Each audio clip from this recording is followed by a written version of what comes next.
Permission to terminate. Denied. Re-requesting. Permission to terminate. Denied. Permission to terminate. With the utmost importance. With the utmost importance? It's not dangerous. In fact, it's downright friendly. How would you have even the slightest clue that this thing is sociable? Both men turned to see who had spoken. Ah, thank you for joining us. My pleasure, Dr. Kloss and James Chen. Do we know each other? I don't believe I've had the pleasure. No, you haven't. You call me First Lieutenant, or Chen. Only my mother gets to call me James. Interesting. Just as you said, Dr. Kloss. Very strong self-defense mechanisms in this one. Can we help you with something? Do you need instructions how to find the storeroom? We're busy here. We don't need any assistance from you dealing with the Thaumiel class SCP. Oh, unless you seem to think you have some special insight? Jeez, Chen. In fact, I do. She stepped forward and opened her mouth. From within, a large centipede-like creature was visible. Welcome back. Today I bring you SCP-378, Brainworm. Don't forget to like and subscribe, and click that notification bell. Kloss moved the organism around on the table, poking and prodding it. Could you stop? That's disgusting. Just a centipede. Yeah, a centipede that crawls into your head, eats your brain, and takes over your body under the orders of a fat worm in a cave. Larva. Kloss looked up at Chen. It's a larva, undeveloped and mutated, but a centipede-like larva. Fine. And you? You're what? Its translator? I am it. We are one and the same. She's part of a neural network controlled by SCP-378. Kloss looked at SCP-378-1. He had something similar stuck on the back of his neck not long ago. I had what now? Kloss winked at the woman. Rupert Tremont was the target, an agent of the FBI's unofficial Unusual Incidents Unit. It was a potential threat to the Foundation. They needed someone on the inside, and Agent Tremont was an easy target. A couple beers and they'd have him. It wasn't like they hadn't done it before. SCP-378 had been discovered and taken into the Foundation's containment during the 60s, at the height of the Cold War. Its abilities to control humans made it the perfect spy. The two men approached each other in the bitter winter night. Seriously, why here? Right in the open and all, and in the dead of winter. You Americans. Who would expect two top-level agents to meet in Red Square? Even in USSR, KGB tries to remain somewhat discreet, да? Everyone knows it's us, but nobody knows it's us. Understand, comrade? Yeah. Follow me. I'm freezing my toes off. They walked into the hangar. It was dark and smelled of cigarette smoke and diesel fumes. As the doors shut behind the two men, the lights flickered to life. There were SCP agents all around them, surrounding them on all sides. What is this? You said it would be only the two of us. What is going on? Relax, Ivan. The plan's still the same.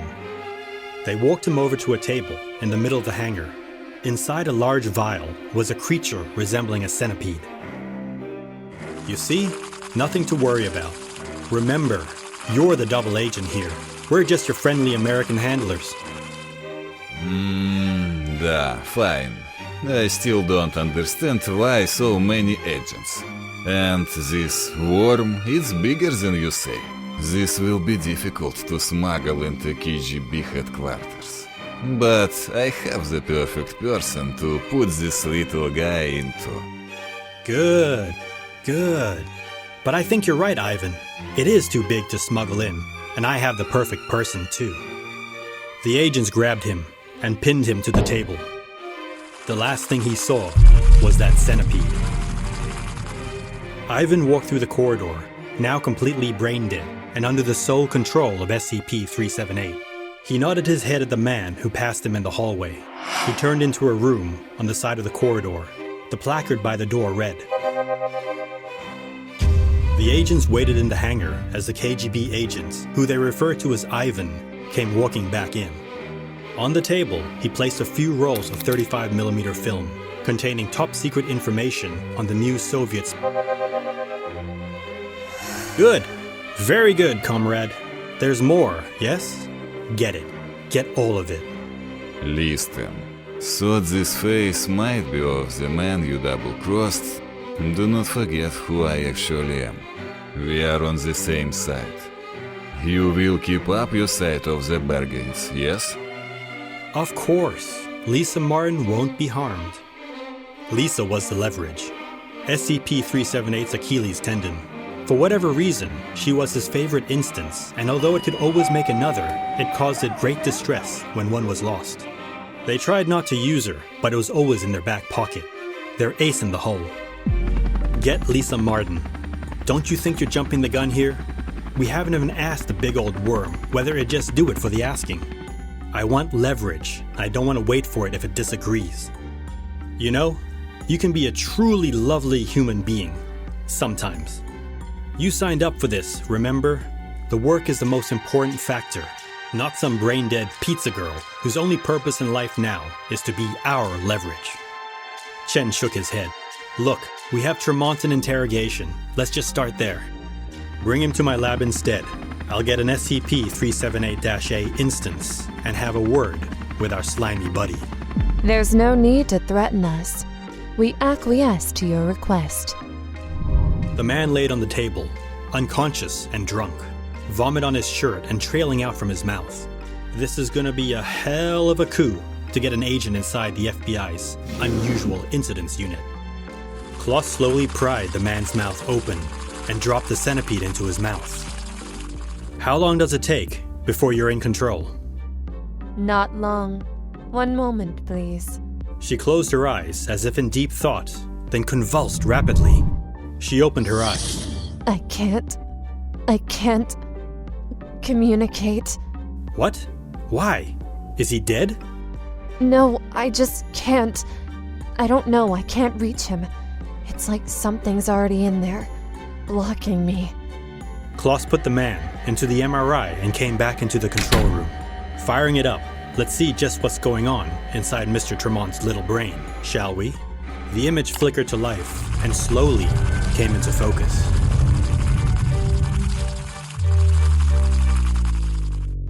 SCP-378 is to be contained in a subterranean entity containment terrarium. Temperature and humidity are to be maintained at levels optimal for the growth and habitation of lichen and cave ants. Access to SCP-378's containment terrarium is separated from the surrounding facility by a decontamination chamber. Handling personnel are required to wear full body protection and must be screened for SCP-378-A prior to exiting decontamination. Infected personnel are to be terminated. SCP-378 is an arthropod, superficially resembling a deformed larval instance of Amazonian giant centipede. SCP-378's legs are largely vestigial, primarily meant to assist in peristaltic locomotion. SCP-378 measures 3 meters from mouth to anus, with a bodily thickness of 1 meter and a weight of 233 kilograms. Under normal conditions, SCP-378 is an omnivore with a diet consisting primarily of lichen and insects. SCP-378 is capable of asexual reproduction at will, producing instances of SCP-378-A from its anus. Instances of SCP-378-A resemble adult Amazonian giant centipedes. Dissection suggests their resemblance is superficial, as SCP-378-A lack expected organ systems beyond a primitive neural network. Instances of SCP-378-A are controlled remotely by SCP-378. SCP-378-A are obligate endoparasites, infecting advanced primates such as humans. Upon infection, SCP-378-A integrates itself with its host's nervous system through poorly understood means, inducing brain death and extending SCP-378's remote control to the host itself. Vital functions and sensory input remain unaffected. Upon infecting a suitable host, SCP-378 will attempt to reintegrate its hosts into their respective species' social sphere. Once integrated, SCP-378 directs its host to indefinitely engage in the behaviors typical for its species.